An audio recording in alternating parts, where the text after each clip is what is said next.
Now, carrying on with, so I was just talking about the Teals. Let's talk about the Teals briefly. They pretend not to be a political party, as I said before, yet they have all signed, all of them, Allegra Spender, Zoe Daniels, Sophie, whatever her name is, all of them have all signed this thing urging funding to go back to UNRWA. We know for a fact that funding for UNRWA in all likelihood ends up going either towards educating people to be terrorists or actually terror events themselves. That's been the evidence that's been provided.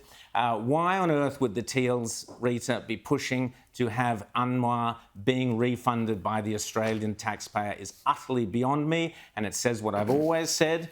Labor, the Greens, and now the Teals are no friends of the Jews in this country. Full stop. You can't argue with that assertion if you read this document and read those signatures on it. Particularly the Teals. I mean, the Teals, they're a shade of green and they should be part of the Greens because they really are far more close to the Greens in their ideology than they are to Labor, let alone the Liberals. And yet they painted themselves as some sort of quasi-Liberal, small L Liberal. They're nothing of the sort, James. Well, exactly right. And, you know, I think we need to be very clear. Yes, it's very much about the Jews and the state of Israel, but really this is about civilization, okay? Absolutely. This is about the West. This is about what us and our allies stand for. And the idea that in the midst of Israel trying to eliminate Hamas, which is as evil an organization as you can get, Hamas, which is absolutely, entirely,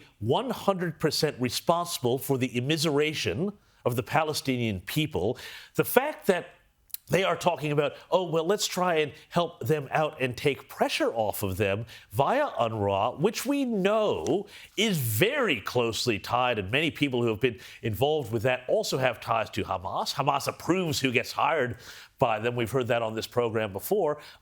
That is just simply saying we are saying they're more important than the cause of it. If they really cared about the Palestinian people, they would be signing a letter saying, we call on Sinwar to give himself up. Exactly. We call on Hamas to release the hostages. We call on this idiocy from Hamas to end and for the Palestinian people to be allowed to reconstruct their lives under a democratic government. Let's put those signatures up on the screen, please. These people are not only unbelievably naive, unbelievably stupid, it's a severe betrayal of the entire Jewish population of this. They're all here. Zoe Daniels, Monique Ryan, member for Kooyong. Read them out, Rita. Allegra Spender, member for Wentworth. These are people you voted for, people. Zali Stegel, member for Warringah. Kate Cheney, member for Curtin. Kylie Tink, Sophie Scamps, and we've also got Andrew Wilkie there to token mail. He's always around. And Helen Haynes. And these people are calling for more money, Australian taxpayers' dollars, to go to UNRWA, who have direct connections with the atrocities of October 7th, the beheadings, the murders, the rapes, the violence. UNRWA has direct links via Hamas to those atrocities. It's been well established, and the Teals are demanding more money, Australian taxpayers' dollars, go back to them. It is an absolute disgrace and shame on anyone who votes for those people at all.